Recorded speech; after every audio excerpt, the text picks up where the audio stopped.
no, 32 minutes.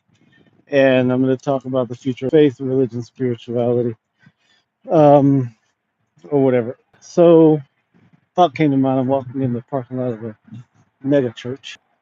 Um, and mega churches serve a lot of functions. Without going into really specific nitty gritty details, I thought about something that I think needs to be stated, considered, appreciated, and that is that as we move forward into a civilized framework, the C4 or the Comprehensive Church of Coherent Church of Comprehensive Christianity is all about the revival of a coherent, civilized human experience. And one of the things that that contributes to that is the reunification of various faith movements. And so what that means is Christianity has gone through thousands of years of distortion. The first distortion took place when the Romans appropriated Christianity, and it became the mainstream Christianity you see today. And so that's the whole sky phantom belief in the guy that lives upstairs. There's a guy that lives upstairs. That's not coherent. And so we adopted that sort of ideology from Romans who were savage brutes culturally and did not understand the deeper wisdom of the Greeks or even their ancestors, the Etruscans, and some people that came before them. And so to reawaken a coherent form of Christianity, the most distorted forms of Christianity have to be reintegrated into the mother churches. So you have the mother churches of Rome, the Orthodox Church, the Catholics. These are the Roman churches. The Ethiopian and Coptic churches, Ethiopian Orthodox and Coptic churches, or the Egyptian churches, predate Rome. So they were churches that were active and were not necessarily contaminated by as much distortion. But, the Romans came in and had their way and changed a lot of the deeper teachings that are attributed to the allegorical Christ. And so, one thing I would say to Protestants is it's great that we had Protestantism, but Protestantism has run its course. It's time for all Protestants and offshoots of Protestantism to reintegrate into the Catholic tradition. When that happens, the Catholics will rejoin the Orthodox. When that happens, the Orthodox will dissolve back into an expanded form of Christianity that's more resembling perhaps paganism or Levantian Judaism, old Levantian Judaism, and prior to rabbinical Judaism. And you'll start to see a more coherent humanity. I was watching this preview for a movie called The Ramayana, which is awesome. I thought it was going to be Mahabharata, but it's The Ramayana, and it's going to be friggin' awesome. If you guys get to check it out, just look up Ramayana, Ramayana, Ramayana, Ramayana, Ramayana. It's the Epic of Rama, from the Hindu tradition, which is a far more coherent spiritual system than Christianity. Um, but and I'm a Christian, and I have to say that. But it's powerful, and you see why the gods of Hinduism are so much more interesting, because in Hindu belief, there's a clear understanding that these were people that were anthropomorphized.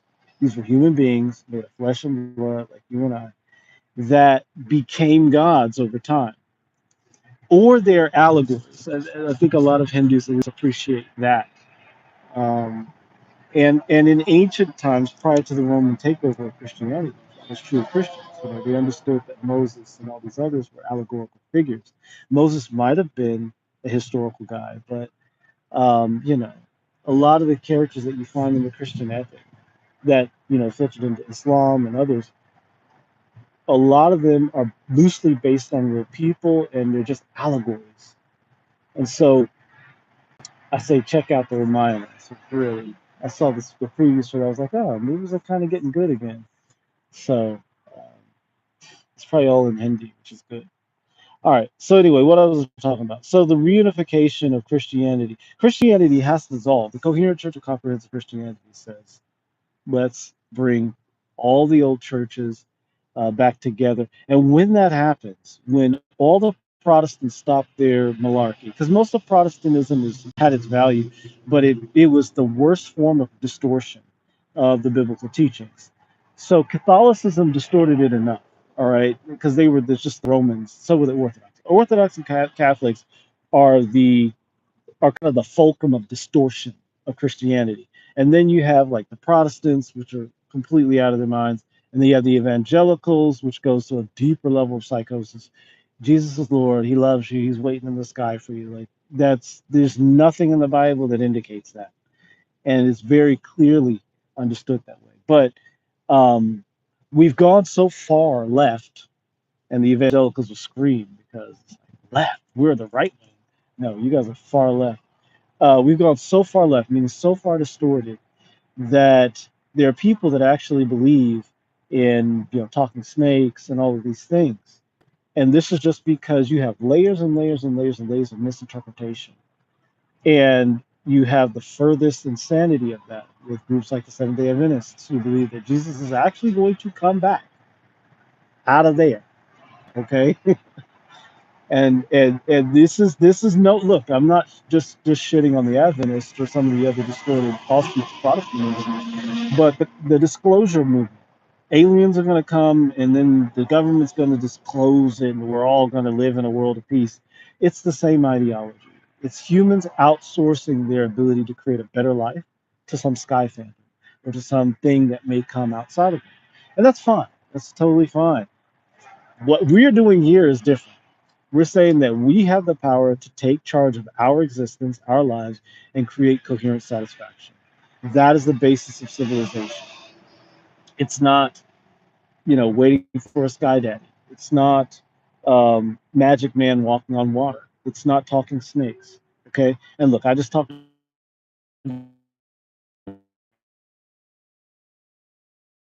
all understood to be allegory. Okay. A subset of Hindus that like, yeah, there's like Vishnu and all his arms and stuff, and uh, you know, um, oh God, Ganesh, who's a Ganga, who he had his head cut off as a child and had the head of a Ganga or a Ganga put on. People think it's an elephant, but it's a Ganga. And so it's I get it, but when you understand the basis of spirituality, faith, and religion, and that it is a system for optimizing the human such that the human can live in a civilized state, then we start to see religion actually work. Now, no shit on Islam because Islam is actually a form of Christianity. And a lot of Muslims will like lose their fucking minds over this. But think about it this way: the Prophet Muhammad, peace be upon him, was he was a pagan basically in the Arabian world. And he started having these visions because he was exposed to Christians, he was exposed to Jews, Jewish and early Christians were in the Arabian Peninsula trading, in the marketplace, part of that society. It was just part of the Levant, the Middle East. And so he started to have these visions. Angel came to him, blah, blah, blah. His wife, who was older than him, who owned a business, a wealthy woman, said, you need to go talk to this Christian guy. And he'll tell you what the visions are about, right? And so, long story short, Muhammad, became this exceptional prophet, right? He was this individual who was inspired and came from a very rough world, but was able to civilize to, comparatively to that time period, that area. After much persecution, he was persecuted a lot. He had to run to Ethiopia for safety, and then he had to go back to Mecca, Medina, that area. It's back and forth. But anyway, long story short, the tradition in Islam is like Gnostic Christianity. If you read the Quran, you'll see that a lot of the stories in the Bible and the stories that were left out of the Bible are in the Quran. And so, if you know, we as comprehensive, coherent Christians are seeing a future in which Islam, Christianity, and Judaism become one again and become the Abrahamic spiritual lineage again. because that is the ultimate goal of religion is coherence. And so, if you are Protestant, you run a Protestant church, I would highly recommend that you engage with Catholics, engage with Orthodox, engage with perhaps Coptics if you can find them. They're very rare in the United States. You have Greek. Well, you don't have you have Ethiopian Coptic or Ethiopian Orthodox. And you do have Coptic churches in Ethiopia. Um, that you might have branches in your area if you live in a large metropolitan area with a large Ethiopian or Egyptian population. And I would highly recommend you start to talk to them and open up your perspective because there are a lot of forms of Christianity that went extinct because of the Romans. Romans, the Holy Roman Empire went out and killed a bunch of people, burned a bunch of people, got rid of a bunch of people. And as a result, a lot of the ancient forms of Christianity, what we practice, what we live, were lost. And so that's it. You know, the future of faith, spirituality, and religion is that it'll go back to what it was during the Golden Age, which is optional. You don't need Jesus. Jesus is irrelevant ultimately because Jesus was, if he existed, was just a Jewish rabbi or a member of the you know whatever rabbinical community, and he was apostate. He went rogue. And although I like Jesus, I love Jesus. Yeah, I think he's great. But if you look at how he lived and what he taught, it was apostate. It was against the traditional system. That doesn't mean it was bad, but he definitely broke a lot of rules. And he was a rebel, probably a zealot or something like that. If he existed, we don't care whether Jesus existed or not. As Christians, we know that Jesus is irrelevant. Jesus is just a character, an allegory that inspires our optimal function. So we're 10 minutes in. Let's see. We're 12 minutes. Let's see. The Romans killed Jesus and made a whole fake religion out of it. It's a sad story. Thank you, Shai Milan. Oh, I remember you, Shai Milan. Yeah, yeah. So Shai Milan believes the Bible is not coherent. You're absolutely right to a great extent. The coherence that you find in the Bible only occurs if you have a coherent mindset. And so if you read the Bible and you read that the snake came and a serpent talked to a woman and said, hey, you should eat some apples. And the Bible doesn't say that. But if you think that, that's because you're reading a distorted, Romanized version of it. The true form of, uh, so that story, I'll give you just an example. That story is an uh, ancient Levantian or ancient Middle Eastern allegory of how the inner self, the chava, which is Eve. The word Eve comes from it's a Romanized version of the word chava, which is just the inner self. Okay, the inner self is chava. All right, it's the intellect, it's the spirit, it's the part of you that is unseen. The Edom or Adam, the word Adam comes from the Hebrew word Edom or Edom, the Edomites, right? Edom and Edom are the same thing, and that means red, and it refers to blood, body, flesh. And so Adam is the monkey, the dumb brute, the animal. Eve was the spirit. She was the intellect. She was the part of the human that makes the human human. Adam was the dumb brute, right? So he was the animal, and that's why he named the animals. He was physically focused. He was part of the physical world. Eve was brought out from inside of him, from within him, and so it's all an allegory. Okay, so if you read it like there was an actual man, and we all came from two people, we'd all be inbred remedial. Well, I guess that's already happening, and so I can see how people would think that most people are remedial apes, but all I'm saying is it would not be possible. Two people, I guess if it's stupid, okay? If you know genetics is dumb, it's not possible for two people to just fuck and then make babies and then those babies fuck each other. And after 5 generations, everybody would be, right? and they wouldn't even know how to mate anymore. And I get it. There are a lot of Christians that believe that Adam and Eve were fully functional, completely holistic humans, like they were full 12-stranded DNA humans, right? Maybe, okay, but not likely. It's more probable this is an allegory, and the words Edom and Chava actually mean what they mean. And so, there was no talking snake. The snake that they say was in the Bible is in Nachash. Talking about. So, yeah, first it means farm because she was the mother of all his brothers. It means Havaya, which is yeah, Havaya. Yeah. Yeah.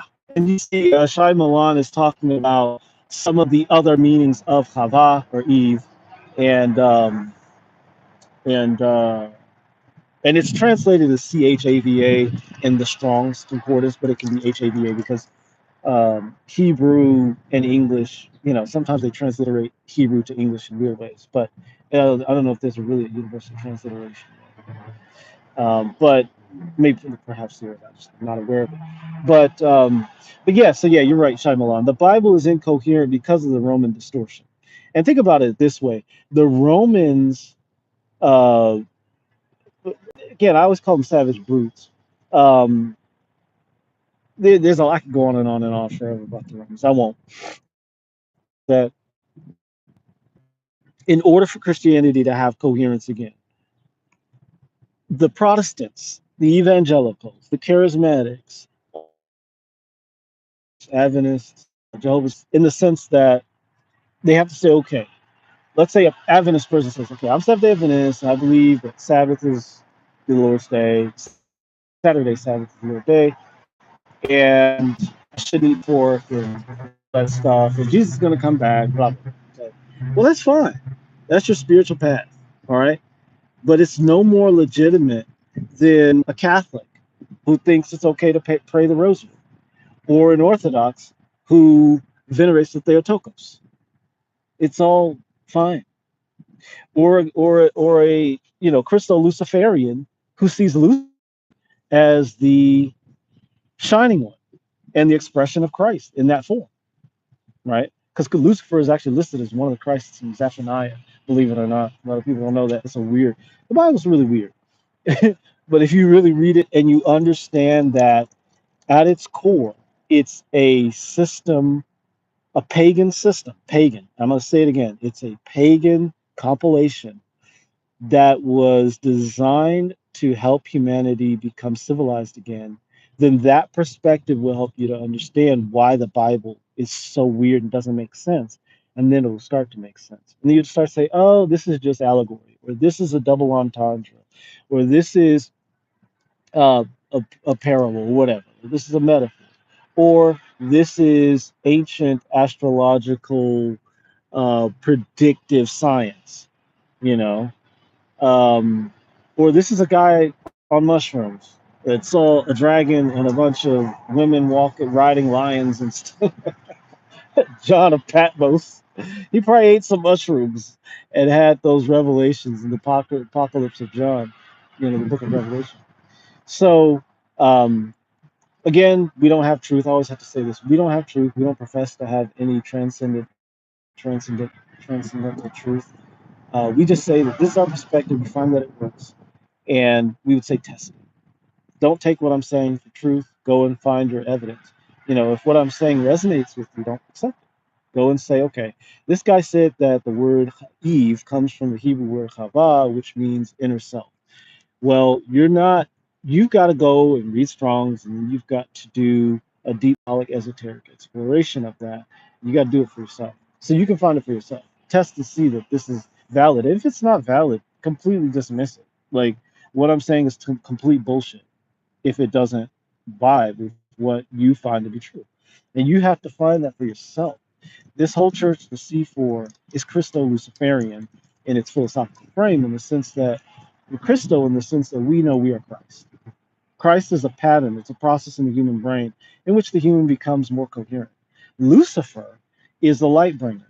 It is the part of us that allows us to be completely self-reliant in the sense of like We have to respect our own perspective and to always evolve. Lucifer is all about improving your perspective, becoming more coherent, and improving yourself through knowledge and wisdom, and not letting a sky daddy tell you how to live. God has no right to tell you how to live. It doesn't, if it's outside of you. Now, if it's God is inside of you, like Jesus said in Matthew 6:33, the kingdom is within you. Well, the Basilean, right? If the Basilean, if you know the Basilean is within you, then you're good. But if you think God is out there, you God is up there. Fuck that God. That God has no power, no value, no strength, no nothing. Reject it. That's what we say. Again, don't accept what I'm saying. Don't do this because you may get in line with Satan. You're not really ready to do that. And you gotta be ready for Satan before you go that route. So anyway, all right. Also, the Torah and the Quran is not coherent. It's just a folklore theology. It's all very coherent. The Torah, the Quran, the Bible is coherent if you are coherent. If you are coherent when you read Shakespeare, then Shakespeare is coherent. If you are coherent when you read the Bible, then the Bible is coherent. So it's like look, when I was a kid, right? They said God was all loving and eternally forgiving and blah blah blah, right? And then they said his first begotten son. Do you know who God's first begotten son was? Wasn't Jesus. It was not Adam. It was Satan. Satan, Jesus said it. He said, I have defeated the God of this world. Go back to the Koine Greek. He said, I defeated the Archon. The word Archon has many definitions. One of them is firstborn, first child of the earth. Satan is the first child of not of the earth, but of reality. And again, this is allegorical. It's allegorical. So there's not no Satan with the horns walking around. No, none of that. That doesn't exist. It's not real. But basically, the first child of reality, the firstborn of reality. I forgot where I was going with that. But anyway, it's there's something about coherence. When you read something or expose yourself to the Bible, or the Quran, or the Torah, or whatever, you're going to see that. I was saying that when I was a kid, I remember being told that God was all loving and forgiving and all this stuff. And then he decided to throw his son, his only son, in hell forever or something. It's like, wait a second. The Bible says God loves us more than our parents do. My parents would never set me on fire and put me in hell for eternity and chain me to the bottom of the pit. Because my mom might have, my mom might have, no. I'm saying, like, my dad never would have, my mom wouldn't have done that either. No, but I'm saying she never done that. But I'm saying, like, as humans, we love each other and our children more. Like, if my child cursed me and offended me and questioned my judgment, I wouldn't set them on fire for eternity or chain them to a bottomless pit. And God's supposed to love his children more than parents? See, that's incoherent. And as a child, I knew that didn't make sense. And so as a child, I professed the apokatastasis or the apokatastasis. And I didn't even know it existed. I was like, no, God forgave Satan. He forgave Lucifer, whatever. At that time, we conflated them because Satan and Lucifer are not the same being. But God forgave them, him, Satan, and God loves him, and all is good. And guess what? In the book of Job, after the fall of man, after earth is created, after all that, Satan's where? In heaven. So it's like when you're coherent, and as a child I was, and all children under the age of 5 are coherent. Um, you see through bullshit when you're coherent. When you read the Bible, you read the Quran. Yeah, God and female creator. And I was like, them is plural, Adam is singular. Why are those things put together? I asked the pastors. They ran like I had 28 heads and I had grown Satan out of my face or something. They didn't know how to deal with it because they were incoherent. In Christianity, in most religions, Judaism, everything, even Hinduism, there's a lot of, well, not in Hinduism, because they're pagans. Pagans are far more coherent.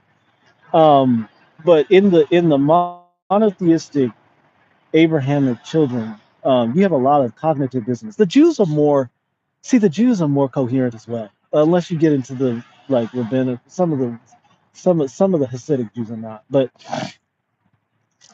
like Judaism generally, if you get outside of the Hasidics and you get back like maybe Reform Judaism or something, it's pretty fucking coherent because it's old. I mean, it's 2,200 years old. Okay, and so they've been around long enough to a lot of this stuff is not making sense to people, and we get that. So let's stop bullshit. And so the coherent, the cognitive dissonance goes down. They say, okay, we're not going to live from cognitive dissonance anymore. We're just going to be honest about what is and stop bullshitting ourselves and our people. Christians haven't started. The Catholics do it to some extent, to a great extent. Thank God, thank life, whatever for the Pope. Um, and the Orthodox are doing it to a great extent because at least they're honest enough to say, okay, a lot of stuff is symbolic. At least the Catholics know the Bible's not literal. Like at least the Catholics are intelligent enough to be like, yeah, the Bible's not literal. It's not literal, guys. It's not literal. Read Thomas Aquinas. He's like one of the greatest minds of all time. He was a Neoplatonist, and he was just like, you know, Bible's not literal, folks. Chill. And he said this in the 1300s. And here we are. Jesus is Lord. I love you, God. God's gonna bless you. God doesn't see you. You got to see yourself. Then God will see you. Like the Muslims say, take one step toward Allah, and the law takes two steps towards you. You got to do your part, right? So anyway, I went off on a tangent, but yeah, everything is coherent. The Bible, Torah, all of them, Mahabharata, Ramayana, the Upanishads, the Book of the Dead, the Tibetan Book of the Dead, the books of the Duat, and all that. All that's coherent if you're coherent, because then you can read it and you look at it and say, okay, this makes no sense if I read it literally. And then you're an adult and you go like, what might they have been saying? And you do your research and you're like, oh, this is what they're saying. So yeah. Oh, uh, probably because the two bars. But thanks for the likes. I got to get out of here because I got to get back to working and doing my thing. But what I will say is, this is so cool. I'm not doing that. What I will say is, the future of religion, spirituality, and faith is the reunification of all the paths. Buddhism will rejoin Hinduism. Islam, Christianity, and Judaism will reunite. They'll become Abrahamism. And the pagan and neo-pagans will, you know, continue to be coherent because pagans are very coherent. Um, and then everybody else is going to do their thing. But we're going to see that happen within the next century. And this church is about that life. We're about that life. We're about encouraging people to find God in the mirror, find Christ within yourself, no matter what you are, and live your best life here and now. Because I'm not going to speculate about what happens after this. I can. I like to. But it's bullshit.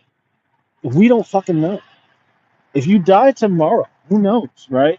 And so you could, I mean, I've died a bunch of times, as a kid, I had some issues and whatever. But at the end of the day, like, I don't think my heart did stop. But, like, at least that's what I experienced.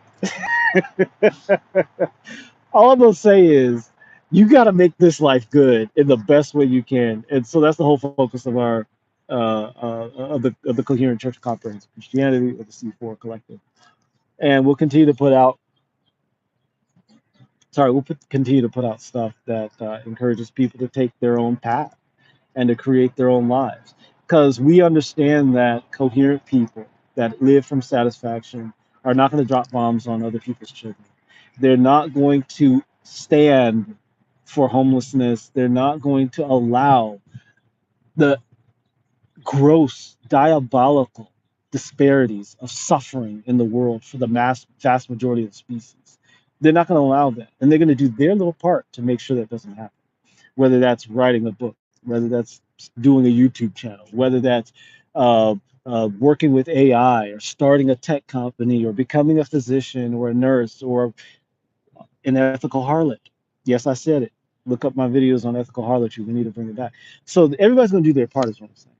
When we let go of this magic man in the sky and start to get back into a coherent human state. So anyway, thank you guys for likes. Thanks for subscribing. And thanks for the comments. It's all good. Thanks, Chai Milan, and everybody else for joining.